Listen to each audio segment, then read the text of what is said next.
नमस्कार, मैं हूं अंजलि इसवाल और एक बार फिर से हाजिर हूं बस इसी दुआ के साथ कि फिट रहे इंडिया।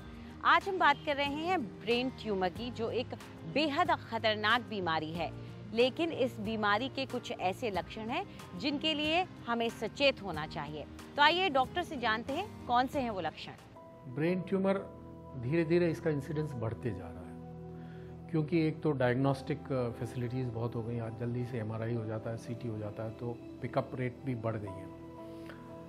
एग्जैक्ट किस वजह से ब्रेन ट्यूमर होता है इसका अभी कोई कारण पता नहीं है, बट सर्टेनली कुछ लाइफस्टाइल फैक्टर, एनवायरनमेंट, लेकिन एग्जैक्ट कारण अभी पता नहीं। कुछ ट्यूमर हैं जिसके लिए कह सकते हैं कि हम कुछ कारण पॉसिबल हैं। इसके मेन सिम्टम अगेन वही होंगे, क्योंकि स्कल एक क्लोज्ड कैविटी है, अंदर आपका ट्यूमर ग्रो कर रहा है, तो अंदर धीरे धीरे स्पेस ऑक्यूपाई हो रही है। तो स्पेस जब ऑक्यूपाई हो रही है तो प्रेशर बढ़ रहा है। दूसरे जो सिम्टम होते हैं, कहाँ लोकेशन है, depending on the location again सारे तरह के सिम्टम हो सकते हैं बॉडी में। आपकी स्मेल से आई में दिखने में प्रॉब्लम हो सकती है, स्मेल जा सकती है, स्पीच में डिस्टर्बेंस हो सकता है, बिकॉज ब्रेन में हर पार्ट का अलग अलग फंक्शन है। जिस फंक्शन के एरिया में ट्यूमर होगा उस एरिया के सिम्टम आपको हो सकते हैं। जो ब्रेन ट्यूमर होता है वो इरिटेट करता है उस पार्ट को, ब्रेन को, तो उस समय कई बार उसको दौरा पड़ सकता है, जिसे हम बोलते हैं मिर्गी का दौरा। लेकिन वही खाली सीजर नहीं है। सीजर अगेन डिपेंडिंग ऑन कौन से पार्ट से आ रहा है। जैसे आई का सीजर होगा तो आई के सीजर में विजुअल सिम्टम होंगे आपको, या स्पीच के सिम्टम होंगे। तो अलग अलग एरिया से आपको अलग अलग तरह के दौरे पड़ सकते हैं। जब इस तरह के सिम्टम है तो फ़ौरन आपको डॉक्टर के पास जाके अपने इन्वेस्टिगेशन ज़रूर कराने चाहिए। हमारी दादी नानी लौंग के फायदों को बहुत अच्छी तरह से जानती थी, लेकिन अगर आपको नहीं पता है तो जानिए हमारी न्यूट्रिशनिस्ट से। क्लोव्स के बारे में बात करते हैं, जिसे हम लौंग कहते हैं। आमतौर पे सभी जानते हैं कि लौंग का तेल अगर आप दांतों के लिए यूज़ करते हैं, जैसे सब टूथपेस्ट के एड्स में भी देखा गया है, गुड फॉर टीथ होता है। गुड फॉर टीथ का मतलब ये है कि अगर आपका कोई बैक्टीरियल इन्फेक्शन हो जाता है तो लौंग का तेल उसमें बहुत अच्छा काम करता है उसको मिटाने के लिए। दैट मीन्स लौंग एक बहुत अच्छा एंटी बैक्टीरियल ऑयल या हर्ब है। तो जहाँ पे आपको बैक्टीरिया की इन्फेक्शंस हो जाती है, आप लौंग के तेल का या लौंग का प्रयोग कर सकते हैं। फॉर एग्जाम्पल, अगर आपके फेस पे कोई इन्फ्लेमेशन है तो थोड़ा सा लौंग का चूरा आप अपने फेस पैक पे डाल के लगाइए, इन्फ्लेमेशन ठीक होना शुरू होगा। दूसरा एग्जाम्पल ये है कि अगर आप डाइजेस्टिव प्रॉब्लम से सफ़र कर रहे हैं या डाइजेस्टिव ट्रैक्ट में इन्फ्लेमेशन है, तो कुछ बूंदे लौंग के तेल की सुबह के पानी में ले लीजिए। फर्स्ट थिंग, आपका डाइजेशन इम्प्रूव होना शुरू हो जाएगा। जिन्हें गैस्ट्रिक प्रॉब्लम है, बर्पिंग प्रॉब्लम है, ये सब की प्रॉब्लम है, एक लौंग आप अपने मुंह में अगर रखते हैं तो उससे आपके डाइजेशन को सूदिंग इफेक्ट मिलता है। तो इस तरह बहुत सारे वेरिएशंस है लौंग को यूज़ करने के लिए। कोल्ड एंड कॉफ्स में भी लौंग बहुत ही हेल्पफुल है। तो अगर आपको ज़ुकाम, सर्दी, खांसी हो, एक लौंग आप मुंह में रखिए, इससे काफ़ी राहत मिलती है आपकी थ्रोट की ट्रैक पे। तो इसका यूज़ काफ़ी बेनिफिशियल है आपके डे टू डे लाइफ में। आइए जानते हैं कि कैसे आप कर सकते हैं योगा प्लैंक और किस तरह के फायदे आपको मिलेंगे इससे। नमस्कार, आज जो मैं पोस्चर करने जा रही हूँ वो है योगा प्लैंक। योगा प्लैंक एक ऐसा पोस्चर है जिससे हम अपने कोर को, अपनी बैक को, अपनी फुल बॉडी को स्ट्रेंथन कर सकते हैं और उसके अलावा एक बैलेंस मेंटेन कर सकते हैं। इस पोस्चर को अगर आप डेली प्रैक्टिस करें, उससे आप अपनी बॉडी का एक्स्ट्रा फैट लूज़ कर सकते हैं और उसी के साथ साथ टोनिंग भी अच्छी होती है।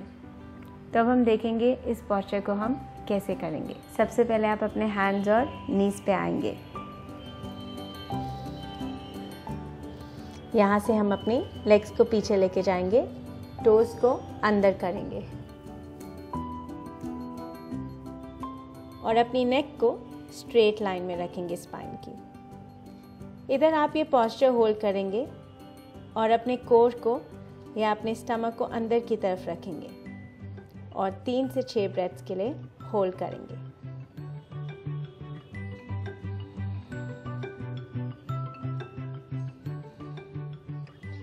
एक्सेल करते हुए नीज डाउन और वापस वज्रासन में। इसे ज़रूर ट्राई करें और देखिए इससे आपकी बॉडी की स्ट्रेंथ कितनी इंक्रीज होती है। आज के लिए इतना ही। नमस्कार। और देखते हैं आज कौन सी नेचुरल टिप्स लेकर आई हैं हमारी ब्यूटी एक्सपर्ट।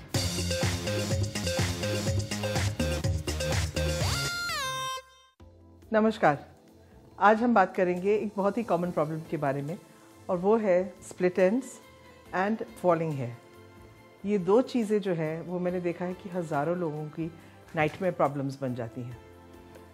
इसके लिए अगेन बहुत आसान नुस्खे हम बताते हैं, और वो नेचुरल चीज़ें हम बताते हैं जो आप सब व्यूअर्स को बहुत ही आसानी से घर पे, पार्क्स में, आसपास के मार्केट्स में सामान मिल सकता है। इसके लिए आपको चाहिए नारियल का तेल। नारियल का तेल अभी हम हुंडी में डाल रहे हैं, लेकिन बेहतर ये होगा कि आप इसको एक स्टील के भारी पतीले में डाल लें। ये थोड़ा सा है, आप करीबन 200 ml डालेंगे, और इसमें हमने एलोवेरा का पल्प निकाल के मिक्सी में पीस के इसके अंदर डाला है। इसको आप अच्छी तरह मिक्स कर लें, और मैं आपको ये भी दिखा दूं कि ये हमने कैसे निकाला है। एलोवेरा के जो स्टेम्स हैं उनको आप बड़े आसानी से एक पॉट में से काट लीजिए, और इसका ऊपर का छिलका जो है अलग कर लें, और अंदर का जो जेल है उसको आप स्क्रैप आउट कर लीजिए। ये जेल आपने तेल में डाल देना है। इसको डालने के बाद आप इसको मिक्स कर लीजिए, और स्टील के पतीले में धीमी आंच पे ये तेल आप अच्छी तरह उबाल लीजिए। आप देखेंगे कि जो इसके जेल के पीसेस हैं या जो जेल का लिक्विडाइज्ड पल्प है वो तेल पे ऊपर तैरने लग जाएगा, और ये अच्छी तरह मिक्स हो जाएगा। उसके बाद इसको आप ठंडा होने दीजिए, और इसी तेल को आप स्ट्रेन करके एक एयरटाइट बॉटल में स्टोर कर सकते हैं। ये आपका घर पे बना हुआ aloe vera coconut oil completely natural and very very effective नुस्खा है जिन लोगों के दो मुँहे बाल यानी कि split ends and falling hair problems हैं। तो जल्द से जल्द आप ये चीज़ें इकट्ठी करें और अपना रेगुलर हेयर केयर डिसिप्लिन शुरू करें। आज हमारी मेकअप एक्सपर्ट आपको सिखा रही हैं कि किस तरह से एक परफेक्ट शेप दें अपनी आईब्राउज को।